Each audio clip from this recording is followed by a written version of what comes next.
السلام علیکم ورحمۃ اللہ وبرکاتہ۔ ہمارے نیو کورس کا آغاز ہو چکا ہے الحمدللہ۔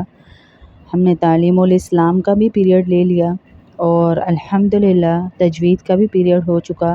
اب ہمارا پیریڈ ہے حضور صلی اللہ علیہ وسلم کی نصیحتوں کی کتاب کا۔ نصیحتیں پڑھائیں گے اللہ کے نبی صلی اللہ علیہ وسلم کی، جو مختلف مواقع کے اوپر اللہ کے نبی نے صحابہ کرام کو کی۔ مخاطبت صحابہ کرام سے تھی، لیکن آنے والی نسلوں تک کے لیے یہ نصیحتیں ہیں جن میں سے ہمیں بہت فائدہ ہوگا انشاءاللہ۔ میں پڑھانے لگی ہوں، اس ایک ایک نصیحت کو دل کے کانوں سے سنیے گا اور عمل کی نیت سے بیٹھیے گا تاکہ اللہ پاک ہماری زندگیوں کو بدل دے۔ اور اسے ایسے کیجیے گا، سنیے گا کہ میں نے آج سنی ہے تو انشاءاللہ آج کے بعد میرے اندر اللہ کے نبی صلی اللہ علیہ وسلم یہ خامی نہیں دیکھیں گے۔ تو پہلی کلاس میں ہی آپ کی نیت پر اللہ پاک کامیابیوں کے وہ در آپ کے لیے کھولیں گے جو آپ نے سوچا بھی نہیں ہوگا انشاءاللہ۔ تو شروع کرتے ہیں۔ رب اشرح لی صدری ویسر لی امری واحلل عقدۃ من لسانی یفقہوا قولی۔ رب اشرح لی صدری ویسر لی امری واحلل عقدۃ من لسانی یفقہوا قولی۔ رب اشرح لی صدری ویسر لی امری واحلل عقدۃ من لسانی یفقہوا قولی۔ رب یسر ولا تعسر وتمم بالخیر وبک نستعین یا فتاح یا فتاح یا فتاح۔ رب یسر ولا تعسر وتمم بالخیر وبک نستعین یا فتاح یا فتاح یا فتاح۔ ایک مرتبہ حضرت معاذ بن جبل رضی اللہ تعالیٰ عنہ نے بیان فرمایا کہ حضور صلی اللہ علیہ وسلم نے مجھے 10 باتوں کی وصیت فرمائی۔ کتنی باتوں کی؟ 10 باتوں کی وصیت فرمائی۔ سب سے پہلی بات جس کی وصیت اللہ کے نبی صلی اللہ علیہ وسلم نے فرمائی، اللہ کے ساتھ کسی چیز کو شریک نہ بنا۔ اگرچہ تجھے قتل ہی کر دیا جائے یا جلا دیا جائے۔ کین یو امیجن کہ اتنی ایکسٹریم پر آنے کے بعد بھی قتل ہو رہے ہیں، ہم جل رہے ہیں، تکلیف ہے، لیکن اس حالت میں بھی اللہ کے ساتھ کسی کو شریک نہیں کر سکتے۔ چھوٹے چھوٹے معاملات میں جو ہم ایک دوسرے کو کہتے ہیں بھائی مجھے تو فلانے نے بیٹا دے دیا، مجھے تو فلانے نے میرا گھر بسا دیا، فلانے نے تعویذ دیا تو میرا گھر بس گیا، شرک اللہ پاک معاف نہیں کریں گے۔ ہاں، پھر دوسری وصیت فرمائی کہ اپنے ماں باپ کی نافرمانی ہرگز نہ کرنا، اگرچہ تجھے قتل ہی کر دیا جائے۔ اگر تجھے حکم دیں کہ اپنے گھر والوں کو اور مال دولت کو چھوڑ کر نکل جا، اس حد تک اپنے والدین کی فرما برداری۔ تو یہ آج کی یوتھ دیکھے جو والدین کو کہتے ہیں کہ آپ کو تو عقل ہی نہیں۔ یہ آج کی یوتھ دیکھے جو والدین کو کہتی ہے آپ نے ہمیں پیدا ہی کیوں کیا۔ یہ آج کی یوتھ دیکھے کہ جو والدین کو کہتی ہے اگر میرے پاس آئی فون نہیں تو میرے زندہ رہنے کا مقصد ہی نہیں، آپ لوگ میرے والدین ہی نہیں۔ اگر آپ لوگوں کے پاس ATM کارڈ نہیں تو آپ لوگ میرے والدین ہی نہیں۔ میری مرضی کی شادی نہیں تو آپ لوگ میرے والدین ہی نہیں۔ مطلب میں ہی میں ہوں، میرے والدین کی کوئی عزت احترام اہمیت ہے ہی نہیں میرے خاندان میں، میرے نظر میں۔ تو یہ والا حکم اللہ کا کہ والدین کی فرما برداری کرنی ہے، نافرمانی نہیں کرنی۔ اب یہ ایکسٹریم پہ جا کے حکم دیا کہ چاہے تمہارے ماں باپ تمہارے گھر بار کو چھوڑنے کا، بیوی بچوں کو چھوڑنے کا ہی کہہ دیں، لیکن کوئی ماں باپ بھی اتنا بے وقوف نہیں کہ اسے بیوی بچوں کے چھوڑنے کا کہے۔ پھر بھی یہاں بھی کہا کہ ماں باپ بھی دیکھیں کہ اس کو وہ حکم نہ دیں جس سے اس کو دکھ پہنچے، تکلیف پہنچے، اذیت پہنچے۔ اپنی فرما برداری کروانے کے لیے ضروری نہیں کہ بیٹے کو اذیت دی جائے۔ آج کے دور میں اگر شادی شدہ بیٹا یا بھائی آپ کی عزت کر رہا ہے، آپ کو پوچھ رہا ہے، تو وہ بہت بڑا احسان ہے اس کا آپ پر۔ اس کی بیوی کو سلام کیجیے جس کی تربیت کسی ایسی ماں نے کی ہے جس کو یہ تربیت دی گئی کہ جا کے جوڑنا بیٹا، توڑنے والوں میں نہ آنا۔ اگر کوئی شادی شدہ بیٹا اور بھائی آپ کو پوچھ رہا ہے تو اس کی بیوی کی قدر کیجیے گا۔ ہاں، پھر تیسری نصیحت فرمائی اللہ کے نبی صلی اللہ علیہ وسلم نے کہ فرض نماز کو ہرگز قصدن یعنی جان بوجھ کر نہ چھوڑنا، کیونکہ جس نے فرض نماز کو جان بوجھ کر چھوڑ دیا اللہ اس سے بری الذمہ ہو جاتے ہیں۔ اللہ کہتا ہے جا میں نے تیری ذمہ داری ہی چھوڑ دی۔ اب ہماری آدھی زندگی کی ذمہ داری تو اللہ نے اٹھائی ہوئی ہے۔ ہاں، ہماری روزی کی ذمہ داری اللہ کی ہے، ہمیں صحت، جوانی، موت کی ذمہ داری سب اللہ کی ہے۔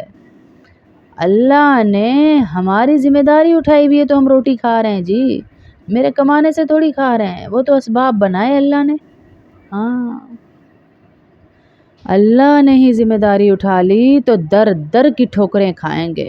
اللہ کے نبی صلی اللہ علیہ وسلم کی حدیث شامل کروں گی۔ اللہ کے نبی نے فرمایا کہ میرا دل چاہتا ہے میں بہت ساری لکڑیاں اکٹھی کروں۔ حدیث کا مفہوم ہے کہ میں بہت ساری لکڑیاں اکٹھی کروں اور ایسے گھروں کو جلا دوں جہاں پر جان بوجھ کر گھروں میں نماز پڑھی جاتی ہے، باہر نہیں جاتے نماز پڑھنے، مسجد میں نہیں جاتے، باہر سے مراد مسجد میں نہیں جاتے، جماعت سے نماز نہیں پڑھتے، جان بوجھ کر چھوٹی چھوٹی وجوہات کی وجہ سے نماز چھوڑ دیتے۔ میں تھکا ہوا ہوں، میرا دل نہیں کر رہا، جماعت چلی گئی،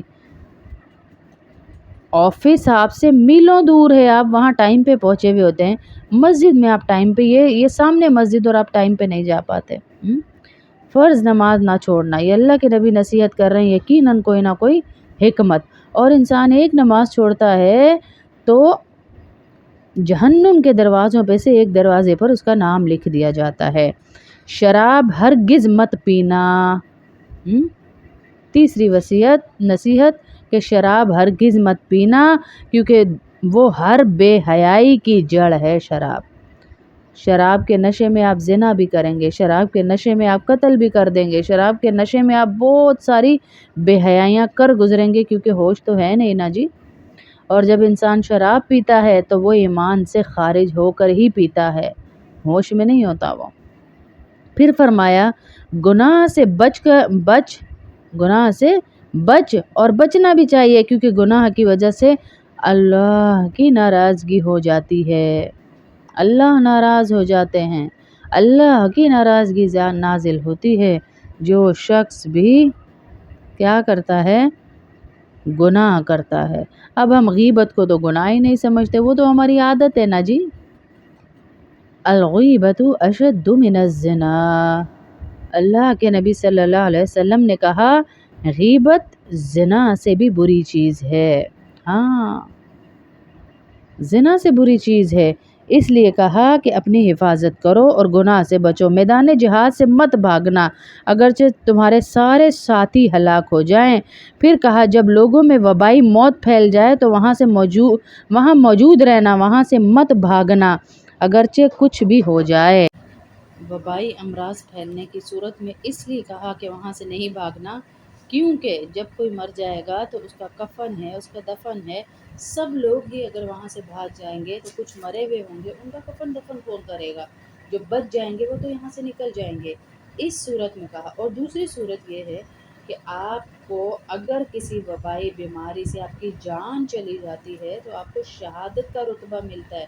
جیسے ابھی کرونا آیا تھا، اتنی ہائپ ڈال دی، اتنا لوگوں کو وہ کر دیا انہوں نے، صحت والوں نے،